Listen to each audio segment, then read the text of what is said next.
And thank you for joining this event on delivering energy, health, climate, and food through action on efficient climate-friendly cooling, which is hosted together with Sustainable Energy for All and the Cool Coalition as part of the high-level dialogue on energy. My name is Lily Riahi. I'm the coordinator for the Cool Coalition at UNEP, and I'll also be your moderator today. In the next hour, we will hear from various governments, private sector, and finance on how we can really raise ambition on sustainable cooling and cold chains to achieve food security, health, prosperity, and an energy future that benefits all people while closing the emissions gap. Now, to get us started, we'll have some welcome remarks from Tracy Crow, Chief of Staff and Senior Director of Internal Programs from Sustainable Energy for All. Tracy, the floor is yours. Thank you so much, Lily. Hello, everyone, distinguished guests and participants. On behalf of Damilola Ogunbi, the UN Secretary General, Special Representative and CEO for Sustainable Energy for All, I'd like to welcome you to this side event, to the Ministerial Thematic Forums for the High-Level Dialogue on Energy. On the 20th of September this year, UN Secretary General Guterres will host the High-Level Dialogue on Energy, the first leader-level UN event on energy in 40 years, since the oil crisis in 1981. The event seeks to generate new momentum, higher levels of ambition, and more importantly, specific actions to achieve Sustainable Development Goal 7, which calls for universal access to affordable, reliable, sustainable, and modern energy for all by 2030. At SE for All, we are pleased to be co-leading on the dialogue together with UNDP and UNDESA, with Damilola, the co-chair and the high-level champion, and with SE for All leading the work on energy compacts. Energy compacts are one of the most important outcomes that we see of the dialogue, and we expect those to play a critical role in ensuring that we achieve SDG 7 by 2030 and net zero by 2050. The compacts are an opportunity for countries, companies, cities, and stakeholder initiatives like the Cool Coalition to showcase trackable ambition and the intersection of the work that you do with other development priorities such as nutrition and agricultural cold chains. Action on sustainable cooling and agricultural cold chains is needed now more than ever to ensure that our food and our energy systems support healthy people and a healthy planet. As underlined by the latest Chilling Prospects report by SE for All, today we have over 1 billion people globally that face immediate risk because they lack access to cooling. This means that 1 in every 8 people are at risk from rising temperatures or broken cold chains that prevent them from receiving a safe vaccine or eating nutritious food. So we need a major boost to deliver sustainable cooling for all. Luckily, 2021 can be a milestone year. Between the high-level dialogue on energy, the UN Food System Summit, MOP 33, and COP 26, we have an opportunity to deliver new commitments, in particular, those that advance progress at the nexus of energy, agriculture, and cooling. At SE for All, we are pleased to join hands with the Cool Coalition and its members to seize this opportunity and mobilize commitments through the Energy Compact Guide for Cooling. Thank you all very much.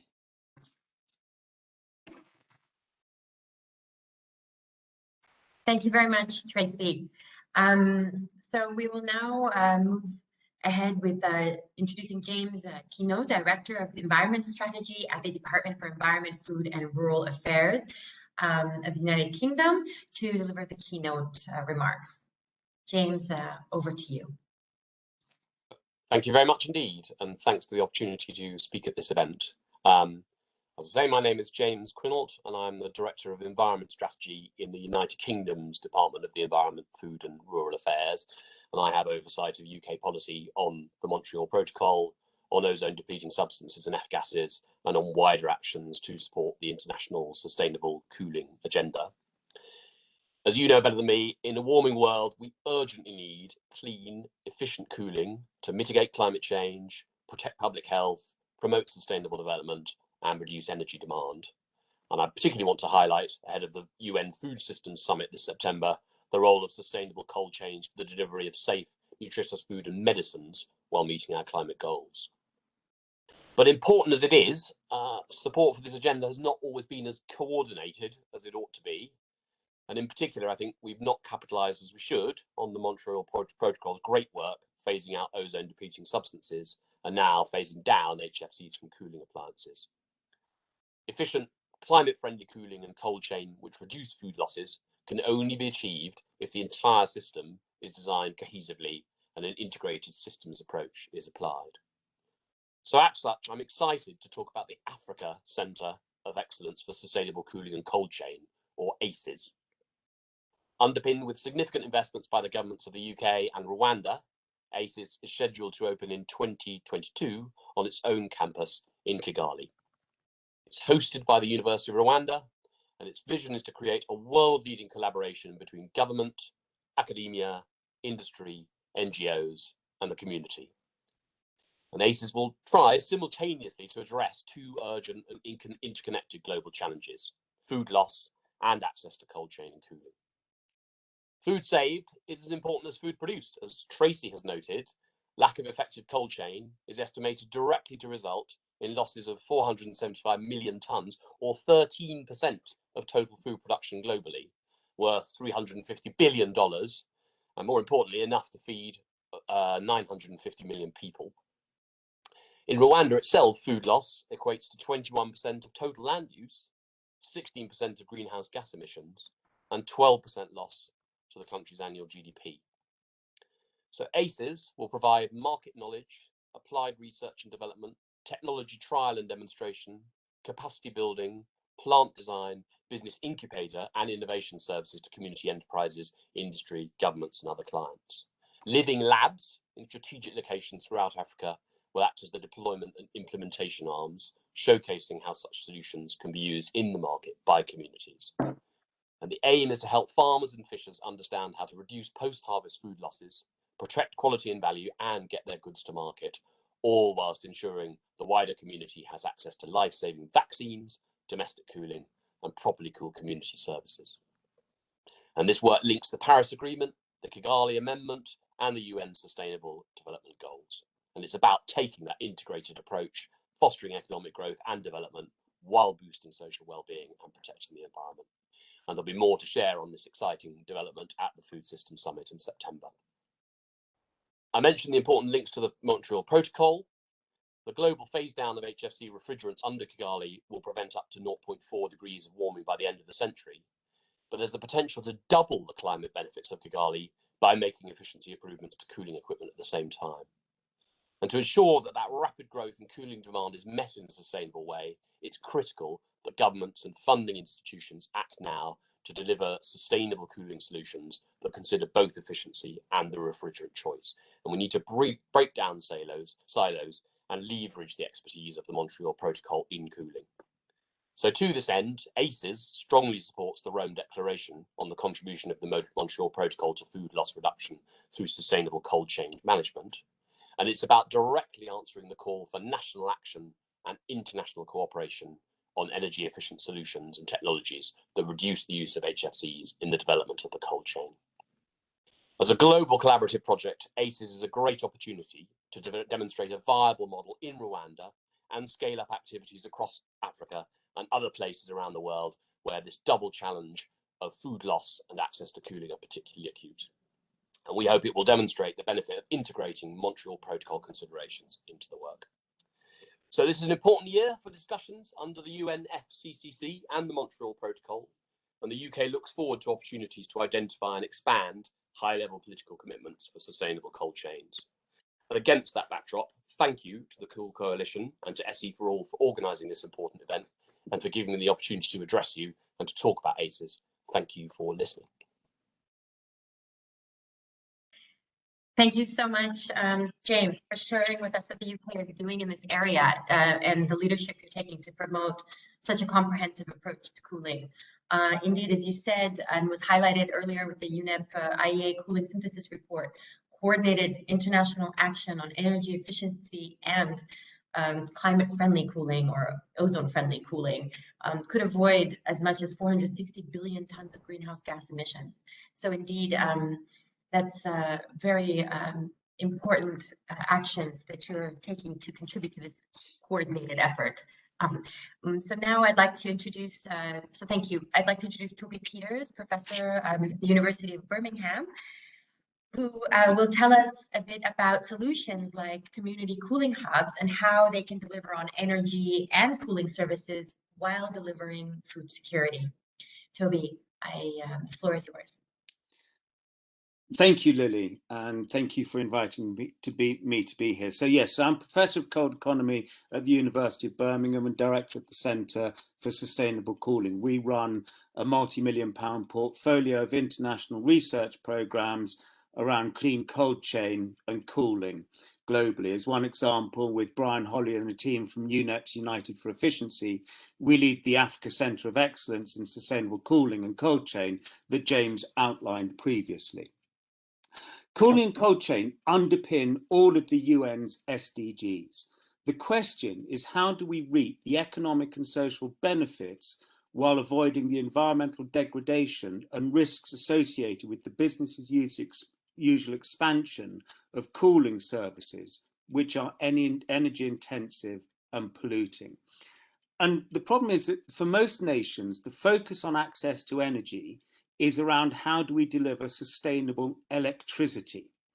But the fast growing demand for energy is for cooling, and efficient and environmentally friendly cooling and cold chain can only be achieved if the entire system is designed cohesively with an integrated systems approach applied that converges diverse cooling requirements across the end-to-end system. In short, we need to start thinking thermally. And specifically in a warming world, how do you use, make, store, move, manage, and finance cooling? So as one example, we're developing through ACES and other projects in Africa and India, working with Cool Coalition and others, community cooling hubs.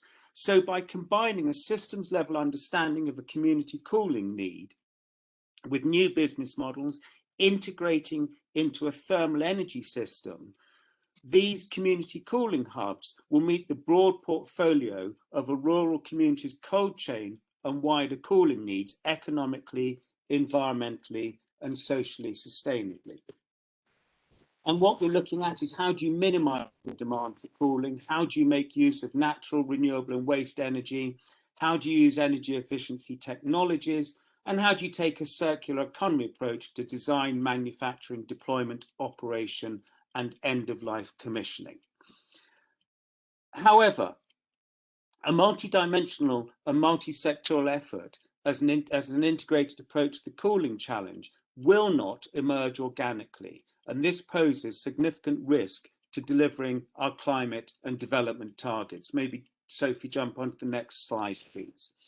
So transforming the cold chain sectors from farm to fork, or pharmaceutical manufacture to arm, and delivering access to cooling for all who need it sustainably requires a robust systems level approach and multi-stakeholder coalition collaborating at all levels. And this is very much, for me, the work of the Cool Coalition.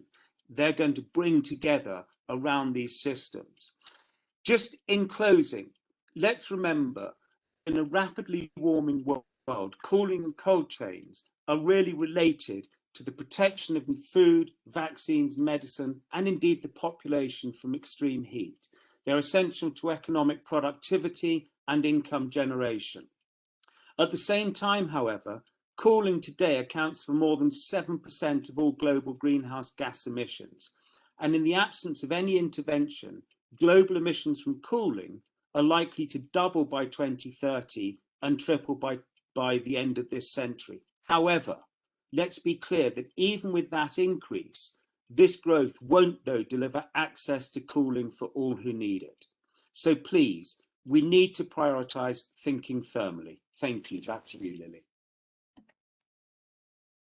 Thank you, Toby. I think that sets the framework very well for the panel discussion that we will now have on how thinking thermally, perhaps, and delivering on sustainable integrated cooling and cold chain solutions can deliver on the food, climate, energy nexus. And with that, I'd like to introduce our panel guests. So if you could all turn on your videos. We have with us today Pawan Agarwal, Special Secretary from the Ministry of Commerce and Industry from the Government of India. We have Ms. Martine Uwera, focal point for the Montreal Protocol of Rwanda in the Rwanda Environment Management Authority at the Ministry of Environment. We have with us Dr. Charles Mukama from the Ministry of Agriculture, Animal Industry and Fisheries in Uganda. Jorgen Goller, Director of Regulatory Affairs from Carrier. And Ms. Martina Bossi, Special Energy Specialist, Energy Sector Management Assistance Program, known to many of you as Smap, from the World Bank Group. So maybe if I could start with you, Pawan. I mean, your ministry is really known to be a champion of this sustainable integrated cold chain approach, similar to some of the things we heard from Toby. Can you tell us how this is delivering food security while also contributing to energy and climate change in India? And why taking this holistic approach has been so key for you and your ministry? I think you might be on mute. Thank you, Lily. Thank you for the opportunity to UNEP and Cool Coalition. For a country with 1.4 billion people, food security is very important. Fortunately, India has been doing very well on food production. Despite the COVID, our agriculture growth has only gone up. And there is a shift taking place in India towards horticulture, perishables, wherein the cooling becomes so much more important.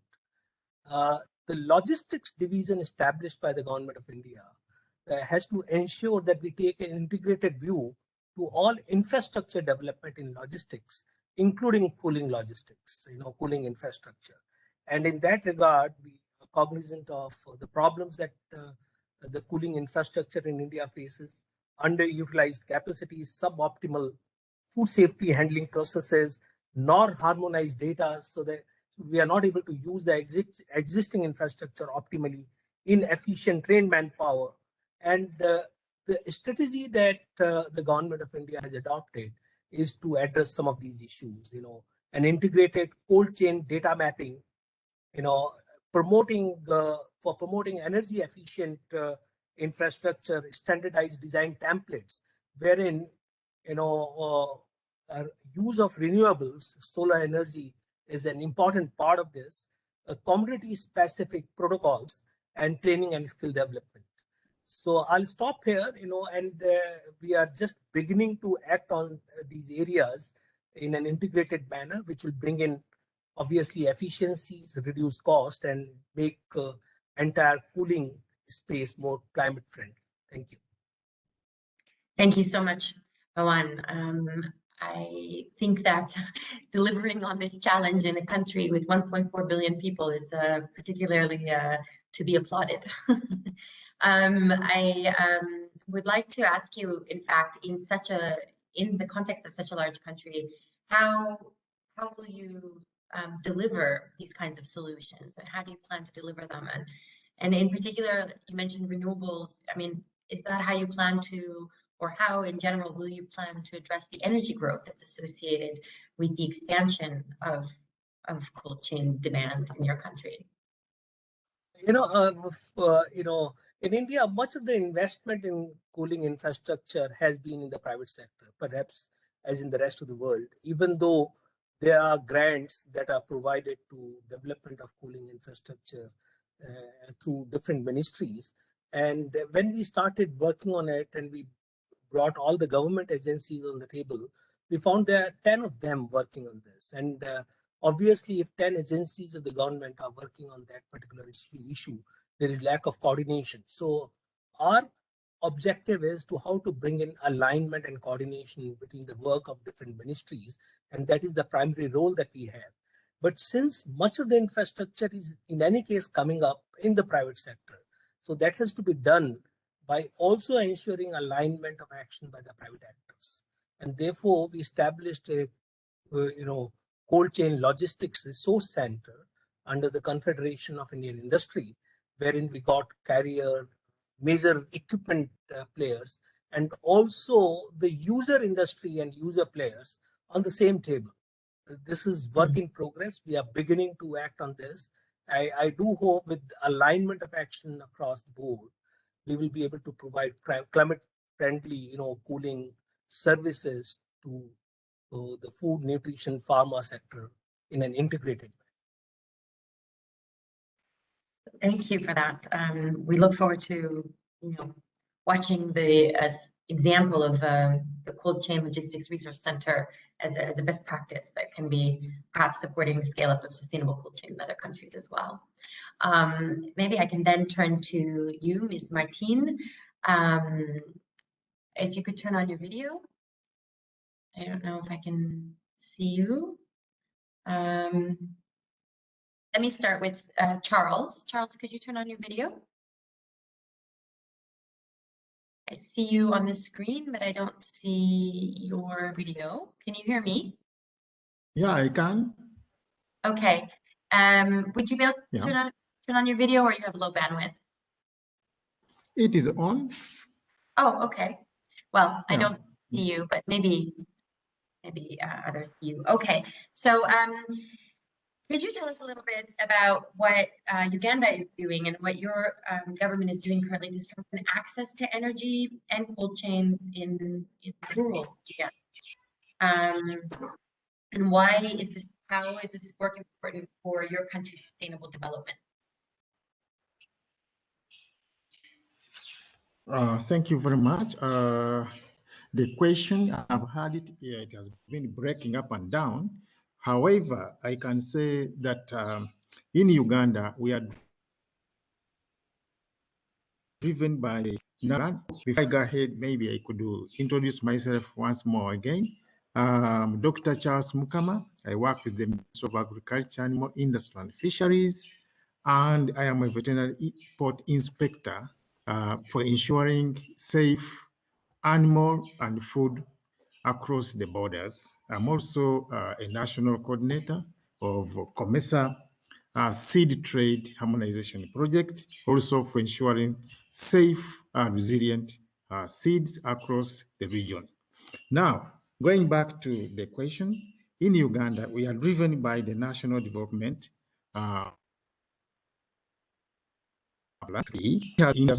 industrialization as one of the programs to spur the economic growth of Uganda. This is for employment, food, livelihood. Now, because of this, definitely we shall need a lot of technologies along the whole value chain. This one will require a lot of energy use along the whole value chain. Definitely, when you come to cooling energy is going to be needed for post-harvest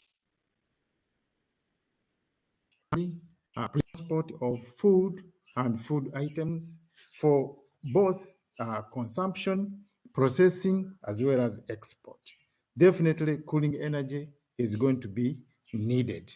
Now, what the government is doing so far, all along, we've been having the rural electrification program, which has been going in for a while now, and also sustainable energy for all. We have an action plan for it. What is being done today is that production of energy is being done at localized areas. So you find that there are local dams that are being structured at local levels to produce energy for rural areas. There is also a program for solar power. Solar panels are given to very remote areas, for example, on islands in the lake where wires cannot move. So we have also a program for solar power. We have also a program which is called Operation Wealth Creation.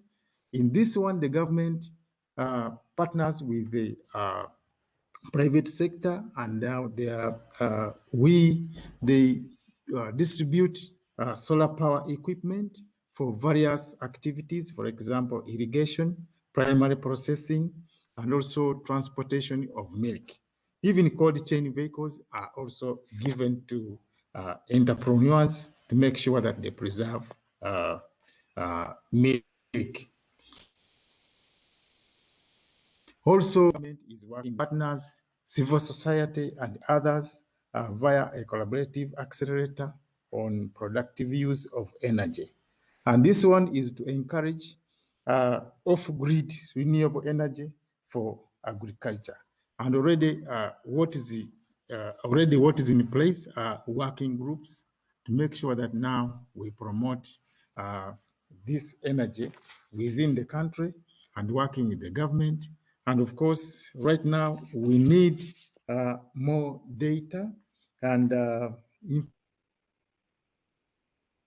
information sensitization techniques to make sure that we embrace this cooling energy demand that is which is in confirmation, which conforms to the climate change, because we need clean energy, we need energy which is cost effective, and also need energy that's going to be energy that's going to be there forever for our children and grandchildren. So thank you very much. Thank you so much, Carl. Yeah, it's a really good example of how you can strengthen rural livelihoods and rural development, as you mentioned, through these mini grids that are providing, or off-grid mini grids that are providing energy for the community and productive uses, as well as for agriculture, and cold chain. I think that's a very nice example. So maybe I can turn to you, Jürgen, if you could turn your video on. You know, we've heard a lot now. I don't know why you see. Sorry? Charles, did you want to say something? And off or on? On. No, it's on. Oh, I mute? Could you kindly mute? Yes, please, kindly mute. If I could ask you, Jürgen, I mean, we've heard a lot about, from, for example, India and from Uganda on their interests and commitment to act on sustainable cold chain and deliver on the food, energy, climate nexus. How do you think, in your view, the cooling industry can support the realization of these goals? I mean, we also heard from Pawan that Carrier, for example, is already supporting the Cold Chain Resource Center. Could you give us some examples of your views on how the cooling industry is supporting these goals? Yeah, thanks so much, first of all, for inviting me to this very interesting panel debate, and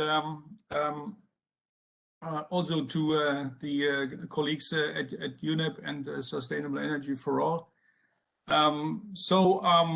Look, the cold chain, a network of uninterrupted temperature-controlled transport and storage, plays a critical role in ensuring the movement of food from farm to fork, and of medicines from the producers to the consumers. In stable times, the cold chain reduces hunger, food insecurity, and greenhouse gas emissions. And in times of disruption, like now the COVID-19 pandemic, it becomes even more essential for the most vulnerable populations to continue receiving enough nutritious, affordable food and safe and effective medicines. While absolute numbers are difficult to define, most experts agree that almost 40% of worldwide produced food is lost or wasted in one form or another. In developing countries where less than 15% of the perishable foods are protected by the cold chain, 2/3 of the food loss and is in harvest and post-harvest activities from farm to market.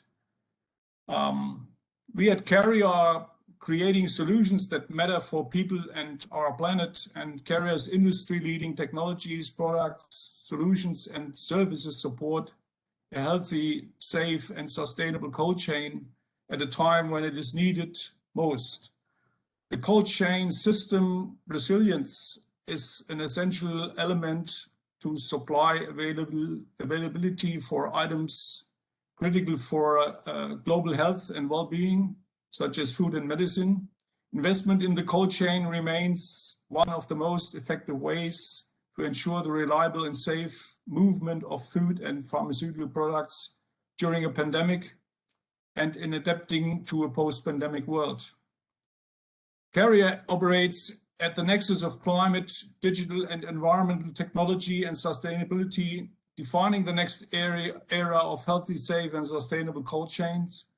As recent technology innovations such as the use of natural and ultra-low global warming potential refrigerants in our refrigeration and air conditioning equipment with better energy efficiency, and the switch to all-electric powered transport refrigeration equipment, replacing older, less sustainable equipment.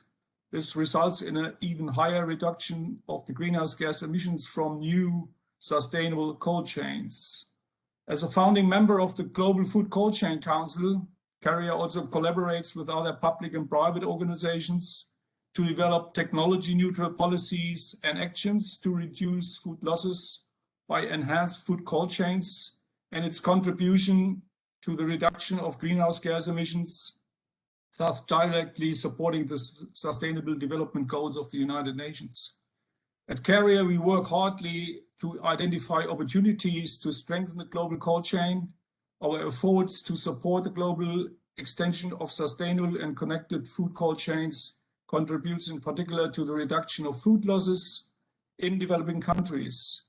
We also look at off-grid solutions, especially needed in developing countries for its national cooling action plans to create sustainable carbon-neutral cooling technologies like cooling as a service and other solutions that work not only in cities but also in rural areas.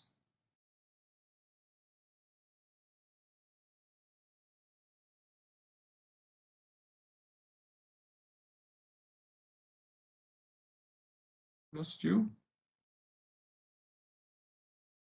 Lily, you're muted. Now I hear you. Okay.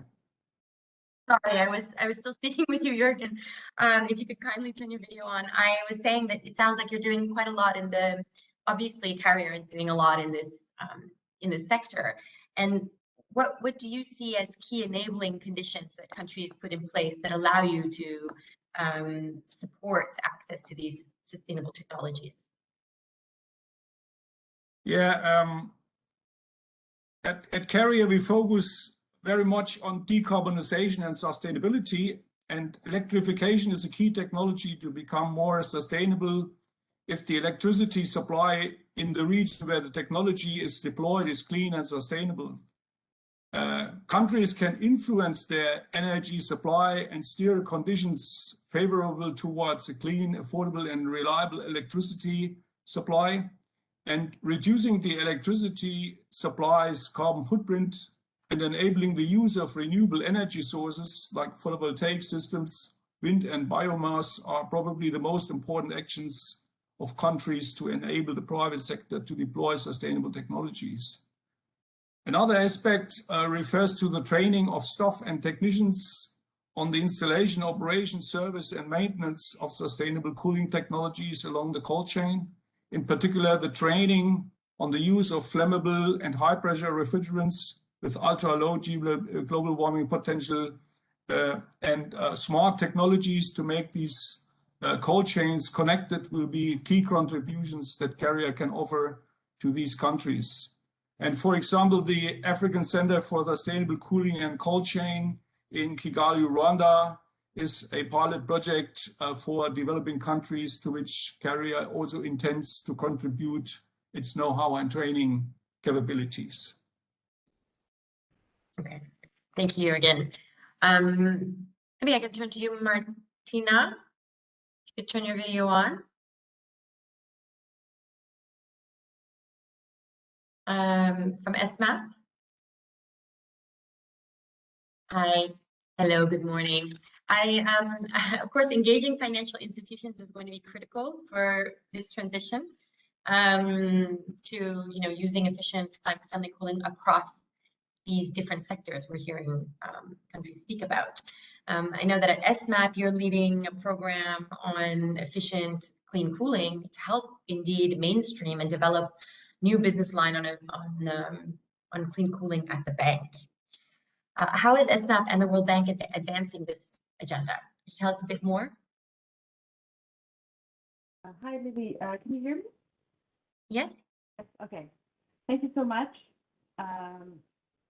And thank you for inviting me to join this great panel and this topic, which we're quite passionate about. First, I guess I should mention that the bank has been engaged in the cooling agenda for some time. So even before engagement at SMAP. So for example, the bank is one of the 4 implementing agencies of the Multilateral Fund of the Montreal Protocol and the only multilateral development bank. And so our approach is really to capitalize on this experience, as I think it was mentioned earlier, as well as the sectoral experience that the bank has. And at SMAP, we wanted to go broader than that, and we developed a program dedicated to efficient clean cooling about 2 years ago, so still rather new. And this is Martina, we can hear you, but if you could speak just a bit louder, it would be really helpful. Okay, yeah, I'm having problem with sound, sorry. So let me try to get closer to the mic. Is this better? Yes. Is this better? Yes, that's better. Yes. Thank you. Okay. So we have this program, and we with the goal of accelerate sustainable cooling solutions in developing countries. And we've been making the case, like you all have, that sustainable cooling is a fundamental part of energy transition. We sit in an energy group, and for us, that's been the key entry point. And as we work to help meet growing demand, which is necessary for cooling, which is necessary to meet multiple SDGs without compromising the climate goals. So that has been basically how we started. And we believe that this requires substantive investment in energy efficient and climate-friendly cooling to reach those SDG goals, and to do this across sectors, and make sure that climate-friendly cooling solutions are affordable and accessible to developing countries. So that's super important for us. And so given our position at ESMAT within the bank, we're working to essentially leverage the bank's balance sheet and also leverage other funding to go further on this agenda. I think, as many know, financing can be mobilized only if good project proposals are developed. If people making the decisions are aware of the possibilities and opportunities, if the right enabling environment is in place, and capacity needs are addressed. And so our program on efficient clean cooling is focused on, one, supporting technical assistance activities. So through grants to help support the design, the inclusion of efficient clean cooling components within World Bank Group country engagement, lending, and investment. We currently have a portfolio of about 25 technical assistance activities supporting countries across the developing world. We've allocated about $10 million so far in forming cooling-related components of World Bank Group operation, amounting to about $250 million that are part of much broader programs of worth about $2 billion. And we complement this, but this doesn't work on isolation. We complement this with a knowledge agenda. It's really important to develop knowledge products specifically targeted at integrating sustainable cooling in operations. This also contributes to our awareness-raising activities, both within and outside the World Bank Group, which are critical. And engaging with other key stakeholders are part of our activities. And stakeholders that are engaged in cooling agenda, such as the Cool Coalition and others, for us it's really important to try to amplify the awareness raising, the experiences, and the messages. And last but not least, we're working on mobilization of financing. That's a big barrier for cooling, as you know. We've been able to secure some additional support for technical assistance from ESMAP donors, and it's now firmly in our new 4-year business plan. We have a robust and growing project pipeline, so we could then develop, we think, a broader set of portfolio of good projects. We're also trying to work with the Green Climate Fund to mobilize concessional financing, which will be critical to unlocking that potential. And we hope we'll be successful in that endeavor.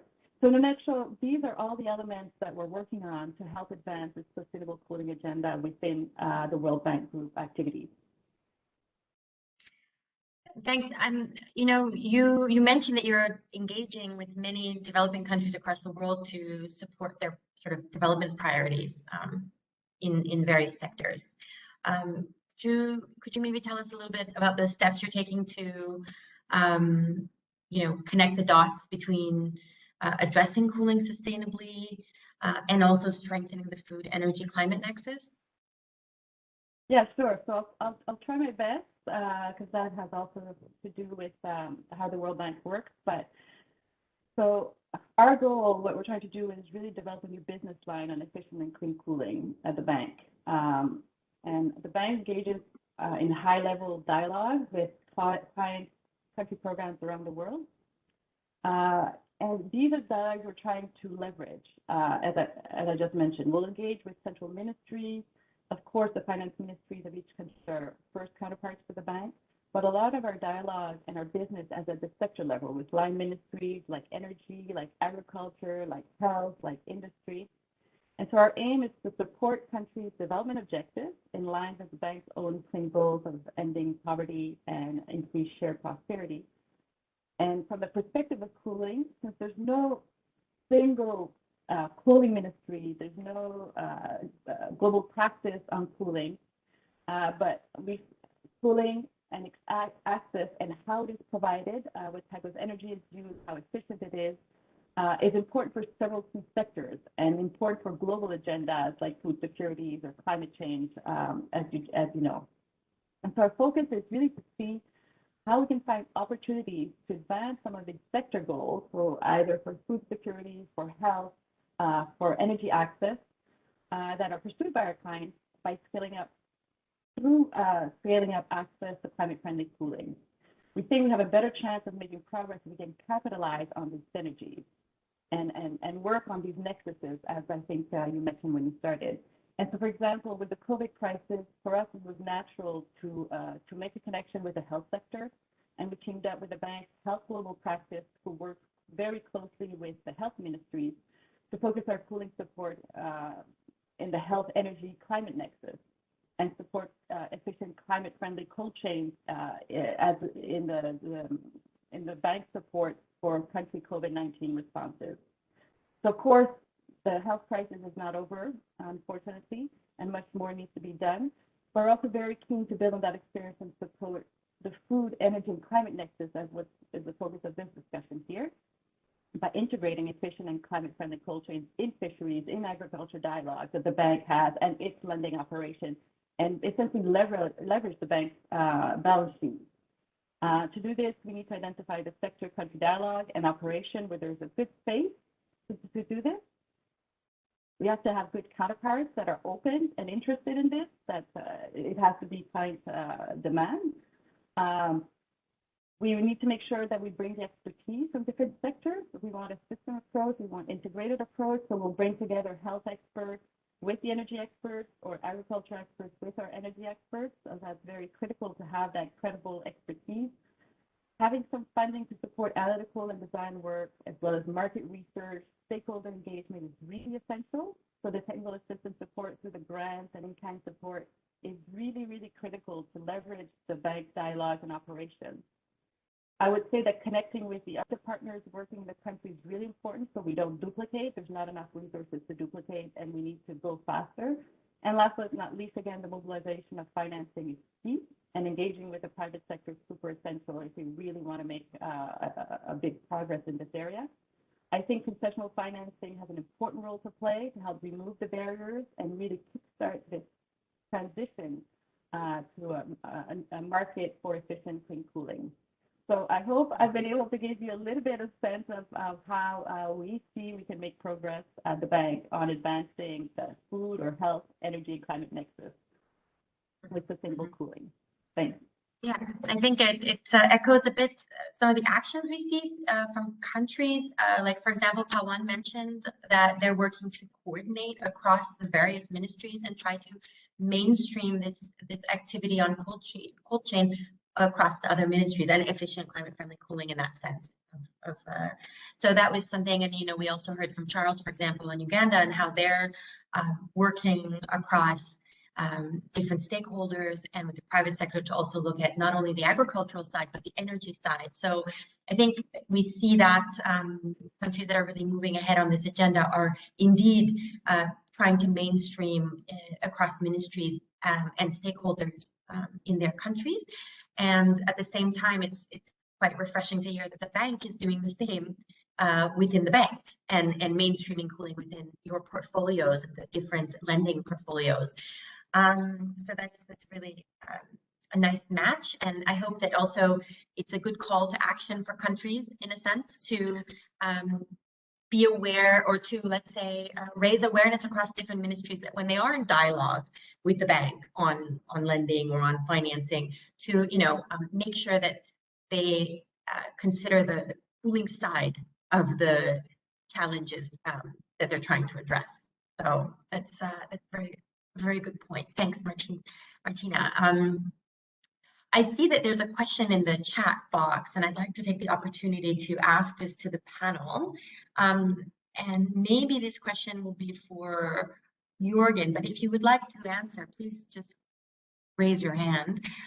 In most developing countries, including in India, the electricity to cater to growth of cooling will be a challenge, besides the challenge of it being fossil driven. How do you see the adoption of thermally activated cooling technologies, such as absorption chillers? How can they be used for cold chain using biomass, natural gas, and biogas as an energy source? Should I ask you, Jorgen, to come in on this, or would you like to make any comments, Pawan? I think Yeah, we'll want to listen to our experts, Okay. Jorgen, maybe I can have you come in on this. Yeah, thanks so much for addressing this question to me. I mean, we heard already in the opening remarks from Toby that, I mean, in developing countries, and here in particular the case of India, we need to look more to communal solutions, and this probably also goes way forward for the energy supply. So I had mentioned already also in my short contribution that the use of renewable energies will be key to really be prepared for this growing demand of energy supplies. And here biomass would be one opportunity, natural gas would be another opportunity, photovoltaic systems for sure is an opportunity that we can use, and maybe also other refrigeration technologies like you just mentioned, absorption chillers. Okay, thank you, Jorgen. I don't know if also anybody else wants to come in. Toby, maybe you'd like to come in on this? Yeah, I mean, this is absolutely my point. We've got to be thinking thermally. And also the other thing is, don't forget waste cold. So LNG is packaged in cold, which we throw into the sea, and then 10 miles down the road, we burn diesel to produce cooling. So this is why we've got to look at systems, because also the back end of refrigeration process is heat, which you can use for hot water and drying. So integrated solutions, absolutely harnessing waste heat, waste cold is the way to go. And biomass is a great example, because if you use it to provide cooling, you actually don't have to go to such high temperatures as you do to produce electricity. So there's companies, I think, like New Leaf, who are doing biomass to cooling integrated systems, which are designing, understanding the service. So, great question. We're on the same page. And Charles, I don't know if you have any comment in terms of if this is something you're considering at all in Uganda? when you speak about access to energy and cold chains? Thank you very much, Lily. What I think we have a lot of these things in the villages, in the rural areas, but what is missing is just knowledge and just buying. What we need to do is that we need the government to take it up so that the leaders can sensitize these people. We have a lot of waste in the rural areas. People are just throw it away, and they just don't have the knowledge, the sensitization, how important this cooling is. We have a lot of food, we have a lot of things that get spoiled post-harvest handling, and we need a lot of cooling energy, but people don't just see it. So we need the goodwill of the leaders, and also we need to make sure that our frameworks have mainstream this cooling energy in all our activities. Thank you very much. Thank you, Charles. And that one. I think, Lily, this is a very important question for all developing countries. But my sense is that technologies for this are not really very matured at this stage. And when you look at the cost benefit analysis in terms of a short term, then it may be a little bit of a challenge. So I would suppose that these technologies, obviously more work is required in terms of innovations, and also some amount of grant funding to, at least in the initial years, so that unless it is done at a scale, they will not be very effective. So grant funding for at least first 5 years to take care of, that the fact that they are sustainable and long term they'll be low cost, that has to be taken into consideration to popularize it. But this is right on the spot. Thank you. Thank you, Pawan. And if I could actually, if I don't, Martina, I don't know if you have any comments on that, since I know you're also providing some TA and support, if you have any response to that. Yeah, I don't think there's a one size fits all. I mean, just to say first, I think the importance of thinking a little bit outside the box and connecting the dots is important, and looking more at the system. So, for example, for us, it's really important when we work with, for example, the health ministries to try to provide access to cooling both inside the clinics and also to power the cold chain equipment, which is essential to store the vaccine safely and the medicine. We want to make sure we want to do this. First, look at energy efficiency. We want to make sure that if we build new clinics, if we purchase new equipment, it is energy efficient first. Then also look at how you can provide the solar solutions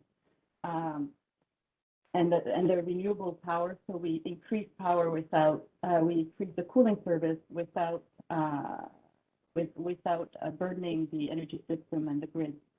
I think to the point of financing, it's really important to try to work towards sustainable models, and not only sustainable technologies and approaches, but the sustainable financing. You want to be able to engage the private sector, and you want whatever we start to be sustainable. But I agree with the previous speaker that to start new areas, to get people to develop new markets, to bring new technologies, there is some concessionality that is needed to really kickstart that process. And so that's what we're trying to bridge. But again, with the view that this cannot be there's not enough funding for this, but to really with a view to develop these, to put in place models that are sustainable and can stay in place for longer and mobilize and needed private capital, because the scale of what we need to have in terms of financing is very large. I think thanks, Martina. I think that to answer your, to also further the point you made, Pawan, the actors here around the table, I think, can come together to sort of provide some kind of development of business models, which you were also mentioning in a way, Martina, and to address that kind of upfront cost.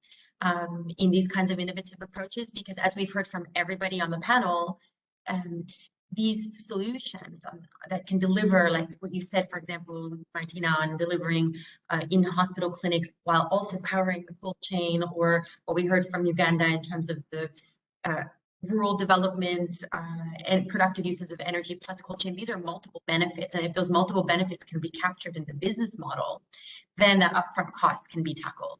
So that is maybe also something that we can come together and try to tackle as a coalition.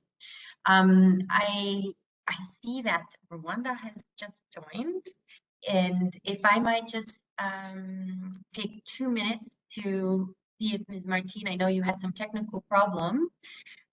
We are coming to a close, but if you would like to just quickly tell us about what Rwanda is doing at home. I mean, I know your country's home to the Kigali Amendment and recognized as a champion on the international stage. But you're also walking the talk at home on cold chain, including, as what we heard from the UK, in partnership with them on ACES, the African Cold Chain Center of Excellence. Would you like to say a few words on what you're doing at home and what you would recommend to countries who want to take a similar approach to act on the cooling energy food nexus? Martine? You're on mute. I don't know if you're still having technical problems, then I will move to our closing.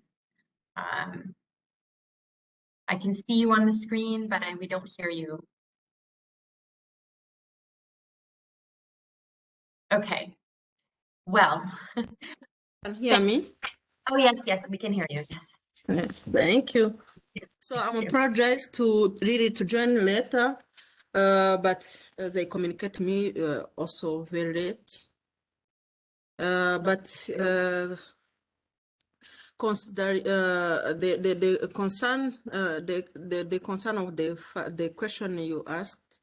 So Rwanda has really ratified the Kigali Amendment in the first countries. And really, we adopted the cooling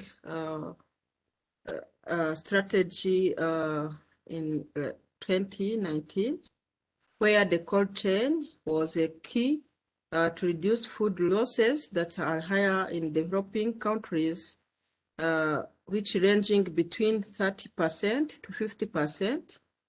So food losses contribute directly, as you know, to the increase of greenhouse gases, and Rwanda aims to reduce this greenhouse gases emission to 38% by 2030. So that was our first really key. That is our first key priority in Rwanda.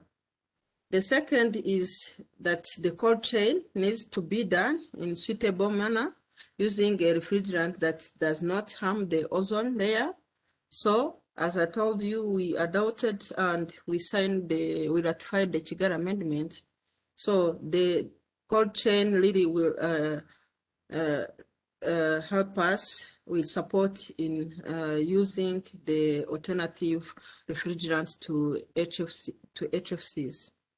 The third is that this cold chain equipment aiming really to take into consideration the energy efficient, as the Rwanda has a higher higher population.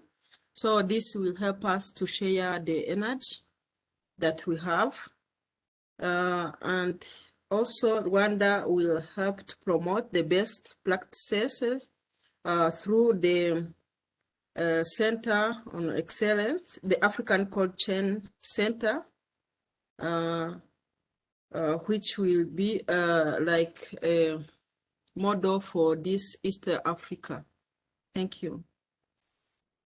Thank you so much, Martine, for succinctly capturing some of the key actions that countries can be taking on efficient climate-friendly cold chain and what Rwanda is doing in this space. So with that, I would like to thank our panelists for this discussion on the climate, energy, food nexus, and for sharing your experiences with us. And I would like to now turn to the climate ambassador of Denmark, Thomas Anker Christensen, from the Ministry of Foreign Affairs. Thomas, the floor is yours for closing remarks. Thank you, Lily, and thank you to the Cool Coalition for organizing this very exciting discussion and debate, and for keeping on pushing the issue of cooling. Three key takeaways that I just want briefly to touch upon. One, action on cooling is key to enable a whole system transformation across energy, climate, and food systems.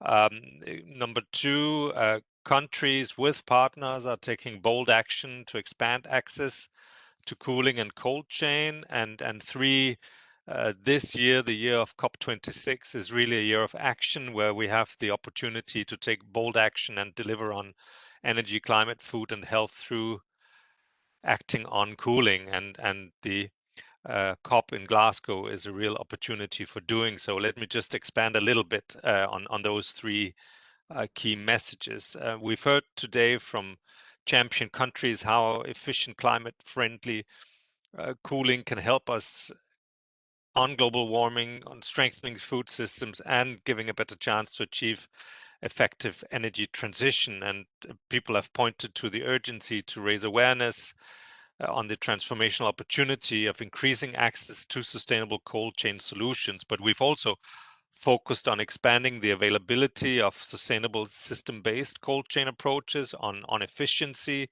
based on renewables. We've focused on financing models and on the opportunities that are available for those who need them, but also on the need for data on the status of the cold chain globally. And finally, cross-sectoral partnerships like this coalition are needed to enable collaboration between public and private sectors. So in total, action on cooling is really key to enable a whole system transformation.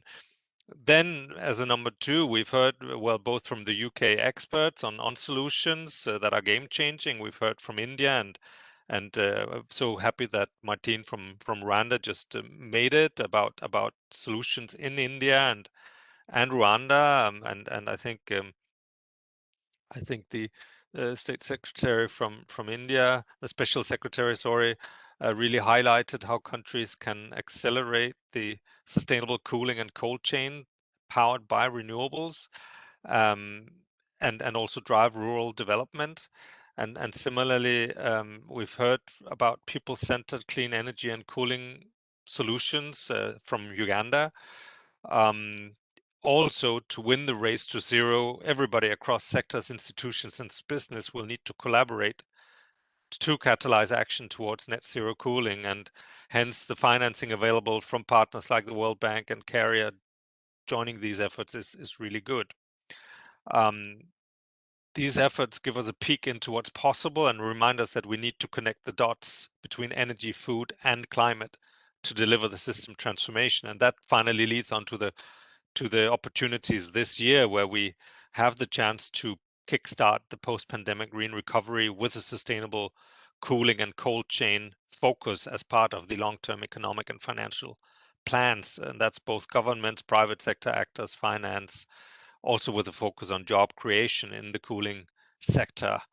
I think we can deliver a cooling commitment through an energy compact for cooling at the high-level dialogue on energy in September in New York, but also at the UN Food System, and taking that forward to COP26. Having such an energy compact for cooling as a guidance, countries can include transformational action on cooling and cold chain with a people-centered sustainable approach as part of their energy strategy, as they rethink food systems, and that can then also be fed into the race to zero. On action, we can create an ambitious collaboration with business, investors, academics, and subnational governments pledging to achieve net zero carbon emissions by 2050 at the latest. And all these actors can join in the energy compact and thus drive a race to zero approach to cooling, and Denmark as a global champion for the UN high-level dialogue on energy really thinks that this is a good way forward. So let me finish with a vigorous call for everyone to step up to act on cooling and not let this opportunity for really moving this agenda forward pass us by. It's really the year of action and the year of ambition. So thank you so much for this opportunity to also sum up and end this this cool event. Thank you, Lily. Thank you very much, Ambassador. On behalf of the many members of the Cool Coalition, I wish to thank you and everyone for joining us today. In particular, our host also, Sustainable Energy for All, and of course, our distinguished guests and speakers.